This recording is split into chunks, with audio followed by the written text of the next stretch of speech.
La discusión hoy en día es qué debe de hacer México en torno a esta relación con los estadounidenses y todas sus afrentas y amenazas, sobre todo en torno al Tratado de Libre Comercio. Y por supuesto que lo seguiremos platicando.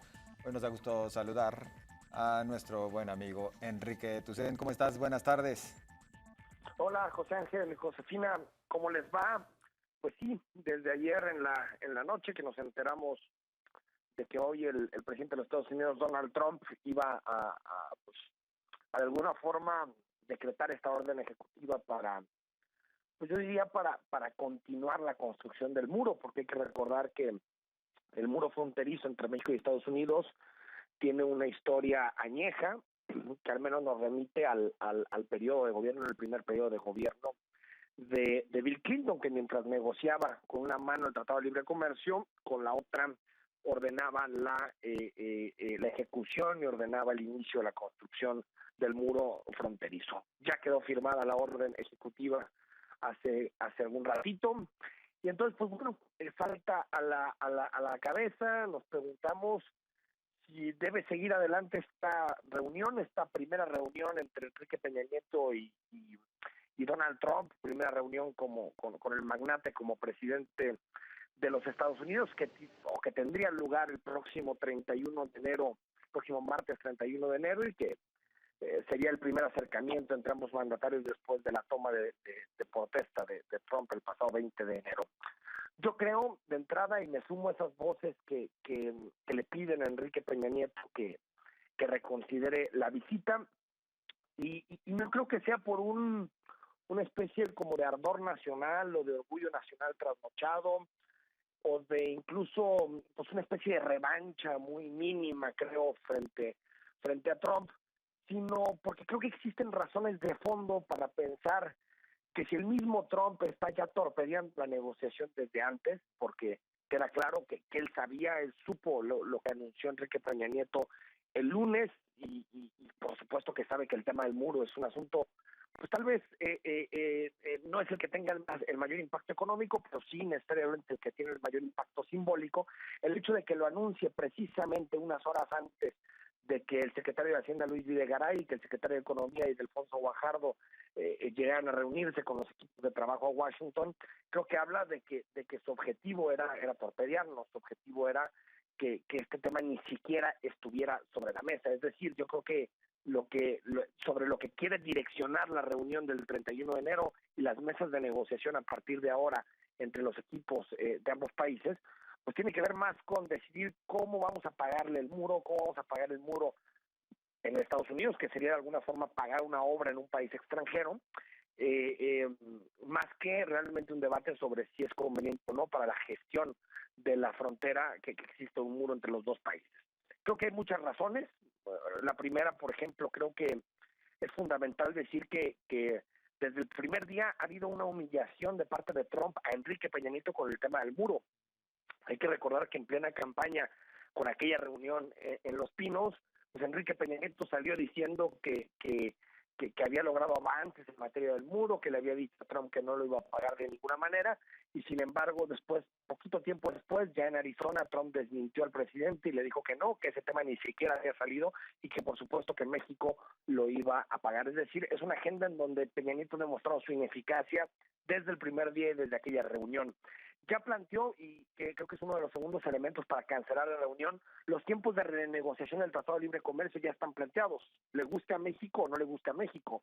Estados Unidos dice que va a renegociar el Tratado de Libre Comercio en los próximos de 12 a 18 meses, y lo va a hacer en dos mesas bilaterales, una con Canadá y una con México. Es decir, hay poco margen para que México logre una negociación de forma distinta en materia del Tratado de Libre Comercio. Tercero, creo que los equipos de trabajo son los que deben operar en esta cuestión. Es decir, yo no digo que el hecho de que el presidente no asista o que rompa esta invitación no significa que rompa las negociaciones.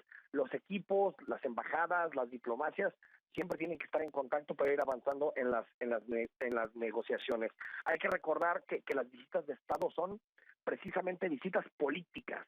Lo que interesa es mandar un mensaje conjunto y por lo tanto, si tiene algún sentido, es importante que existan las visitas de Estado, pero ir a darle la palmadita al presidente de los Estados Unidos y a darle una felicitación por ser el presidente número 45 de Estados Unidos, no creo que sea la mejor de las opciones en este momento. Creo que es importante que frente al escenario que nos encontramos, nuestro país, nuestra diplomacia, el presidente de la República manden un mensaje de autonomía, es decir, un mensaje de que México tiene un proyecto propio, un proyecto nacional y que por lo tanto no se tiene que estar arrodillando para ir a negociar cada que el presidente de Estados Unidos quiere.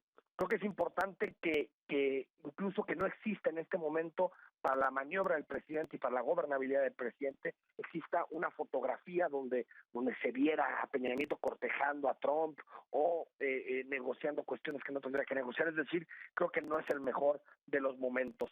México debe, digamos, marcar sus mínimos en la negociación. El problema es que los 10 puntos que presentó Enrique Peña Nieto el lunes no son mínimos en la negociación, son supuestamente objetivos a lograr en términos de negociación, pero ¿qué sectores se tiene que proteger? ¿Cuáles crees que son importantes en el Tratado de Libre Comercio? ¿Cuáles podrían ser gestionados de forma adecuada bajo las reglas de la Organización Mundial de Comercio? ¿Y cuáles incluso podrían tener salidas a otros continentes en caso de que no se pueda renegociar el Telecam? Por lo tanto, esos mínimos no veo que los tenga la diplomacia mexicana al día de hoy.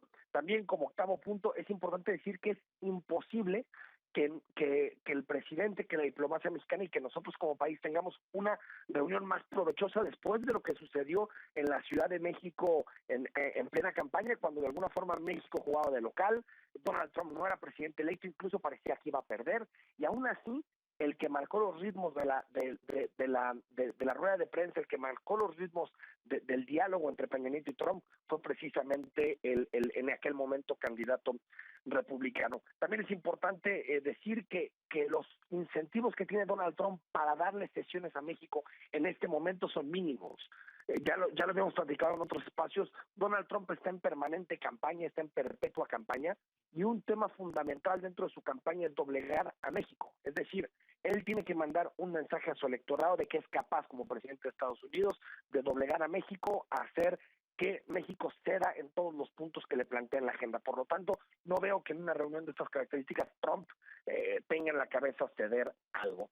Y como último punto, creo que lo que debe hacer el gobierno mexicano y lo que debe hacer la diplomacia nacional es concentrarse en cabildear en otros lugares, cabildear en el Congreso de los Estados Unidos con los líderes mayoritarios, tanto demócrata como republicano, ir y conocer a los gobernadores, pasearse por los medios de comunicación y defender su agenda desde la opinión pública. Creo que tiene más posibilidades México de obtener algunos réditos a partir de una estrategia que no necesariamente involucra directamente al presidente Donald Trump, que yendo el próximo 31 de enero a Washington, donde creo que de entrada, si lo vemos en términos futbolísticos, México iría perdiendo 3 o 4-0 al medio tiempo.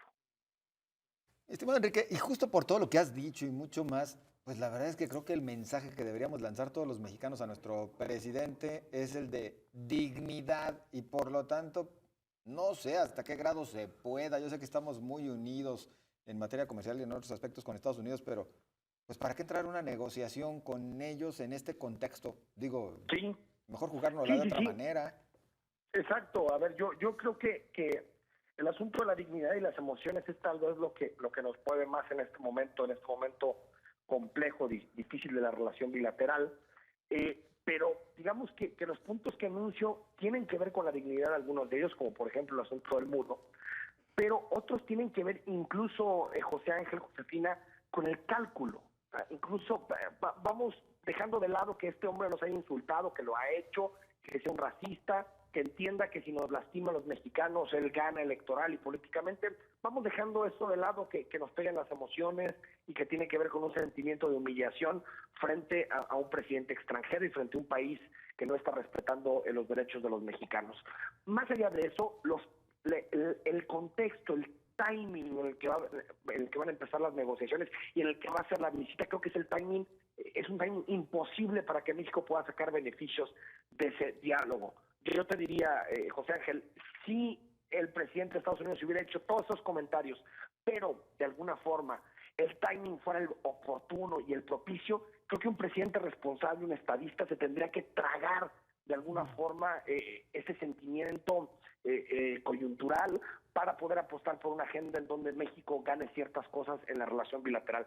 Sin embargo, creo que está el lado de la humillación, las emociones y todo lo que ha hecho Trump, pero también está el asunto del cálculo, y creo que este es el peor contexto para que Enrique Peña Nieto pueda sentarse y tener una visita de Estado provechosa. Y hay que decirlo, y eso tal vez mucha gente no lo sepa, las visitas de Estado son visitas políticas. Donde se negocian las cosas son las mesas de negociación, donde están los especialistas, donde están los equipos de expertos, como por ejemplo hoy que fueron a la Casa Blanca Luis Videgaray y Alfonso Guajardo. Ahí es donde se discute la relación y se discute hasta dónde está dispuesto un país a ceder y el otro también de la misma manera. Digamos, la visita de Estado es solamente sellar en términos políticos lo que previamente se acordó. Es decir, no creo que el presidente tenga nada que hacer el próximo 31 de enero en Washington. Bien, pues estimado Enrique, agradecidos, muy amable. Gracias, José Ángel, Josefina, muy buenas tardes. Gracias, Enrique Tucent, por tu comentario. Momento de la pausa. Continuamos.